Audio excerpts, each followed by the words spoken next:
This is the North End. This is the North End. Hey guys, JP California getting back to you guys with the 5 things we learned about Aston Villa's performance today.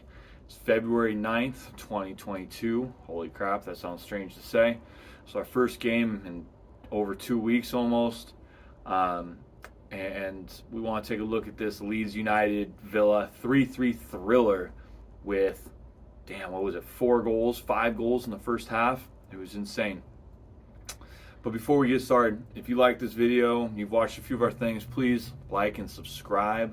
That stuff goes a long way to telling us what you guys favor. And I gotta give a shout out to my Villa fans out here. You guys have been turning out in full force. So thank you guys more than you know. First thing on our 5 things we learned about Aston Villa today. First things first, our attacking threat looked good.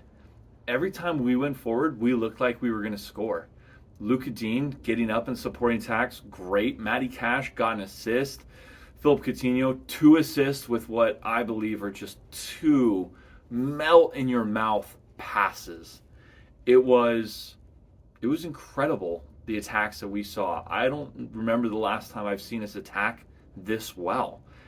That's clearly what they've been working on in these last 2 weeks, and it showed. I felt every time we attacked leagues, we sliced them open.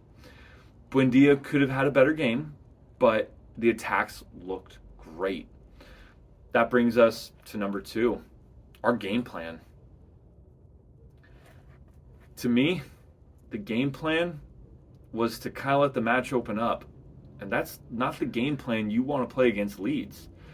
When Dean Smith first played Leeds here in the Premier League, they destroyed us. I think it was 4-1, 3-1. It was terrible.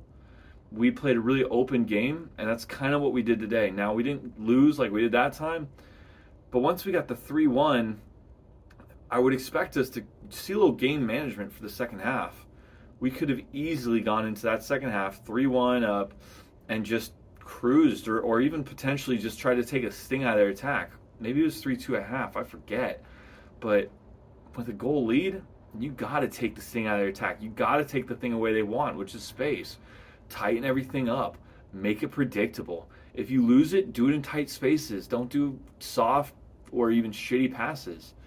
And Villa didn't do that really well. I felt like our game plan was way too open.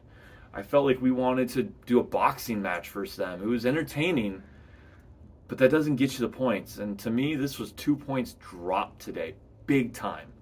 Leeds might feel that they should have had all 3 points, but when Villa scored their second and third goal, one after the other, we should have seen it out. It was 3-1. We blew it, and I don't know why. Jacob Ramsey. Jacob Ramsey is a baller. What a kid to come through the academy. What does he have now? 4 goals in 25 appearances, so not great, but from a center mid position, it's not bad. His goals today were exquisite, though. Both of them were long runs from deep positions. The first goal was from the halfway line all the way to the opponent's 18-yard box, where he received the ball, and scored what was a great pass from Philip Coutinho. And the second goal, man, he covered distance pretty much from his own 18-yard box on a quick counter. He sprints the whole field to catch up to Coutinho and Watkins. Watkins makes a great run across. He comes in, collects the ball, and finishes. And this kid can finish. 2 goals in one game, 1 with each foot. He has dribbling skills. He's calm on the ball. And, man, he's collected. I wish he could pack on about 10 more pounds of muscle. Really give him that biting edge. But he is going to be someone for the future for Aston Villa. And I can't wait to see how he goes. I hope we don't constantly play him, because he could pick up a knock here or there. And you hear the stories of players playing too much when they're younger. Jacob Ramsey is only 20. So I think in the long run, it's going to do us great wonders to get him game time, about 30 games a season. If we can get him to that this year, that's a pretty awesome season for him. He, to me, is a perfect Jack Grealish replacement. And that's a strange thing to say, but he's homegrown. He's adding value to him as an asset for Villa all the time. He's getting game time, and he's cutting his teeth at a higher level than Jack Grealish did. Jack Grealish really got game time in the Championship. Jacob Ramsey is doing it in the Premier League, and that's a big difference.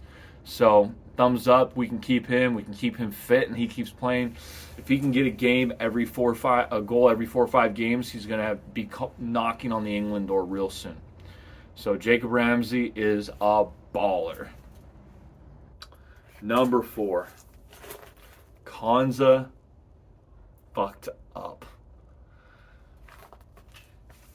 Ezri Konza for us has been one of our standout performers this season. He was amazing last season, and when he finally got in the team the first time, he was a Rolls Royce. Calm on the ball, collected, strong in defense, strong in the air. And today, he looked like crap. He looked a shell of his former self. He was not at the level that we need him to be against Leeds. That first goal, while it does come off a poorly passed ball from Mings, Konza steps up to Daniel James, and he lets Dan James turn inside the box and then pull the trigger on a shot. And he never pressed him. He never bothered him. On their second goal, one of their guys, I think it was Rafinha, was by the line, and Rafinha just turns around and just runs right around Konza with a little heel flick, and it was really pedestrian from him today. I don't feel like he pressed well when guys' back were shown. I don't feel like he had the same tenacity in our box that he normally does have. And while Mings made a few mistakes here and there, he was overwhelmingly positive today. He dribbled the ball out of our half. He made some passes that were really swell. He made some passes that were bad. Maybe people would say he got out-jumped for the third goal of theirs, or the second goal where they won it right off the line. But I'm going to say that's a whole cluster bomb of errors. And Konza, to me, was just subpar. And when center backs are playing like that, you're bound to give up goals. It's almost crazy that Steven Gerrard did not take him off, thinking he was playing like just crap.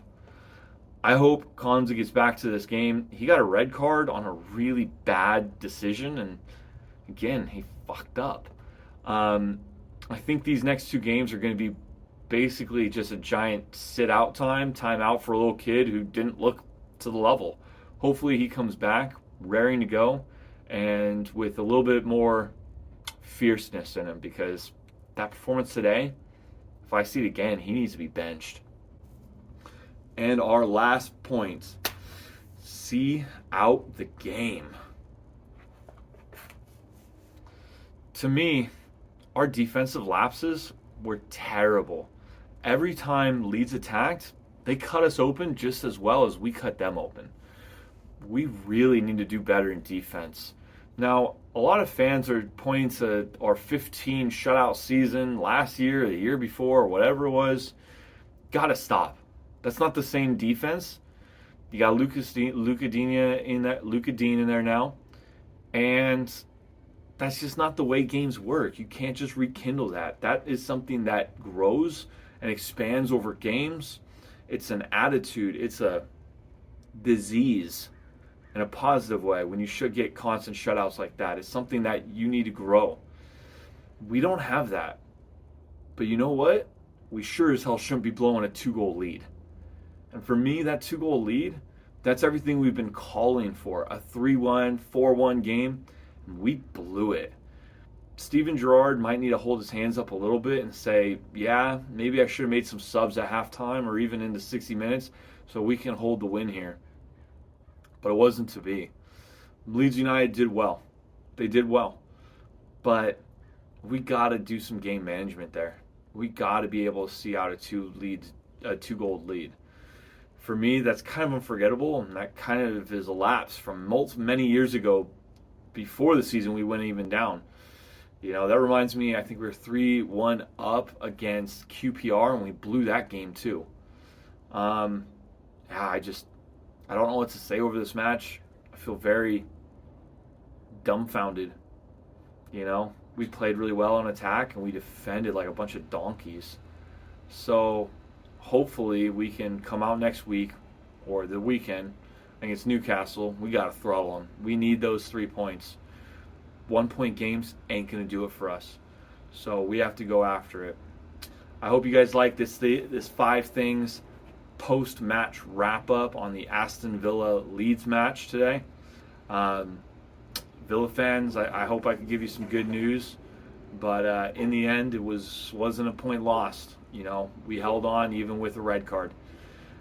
So here's to it. If you like this video, like and subscribe. Please leave me comments. Tear me a new one or give me praise. I don't give a shit.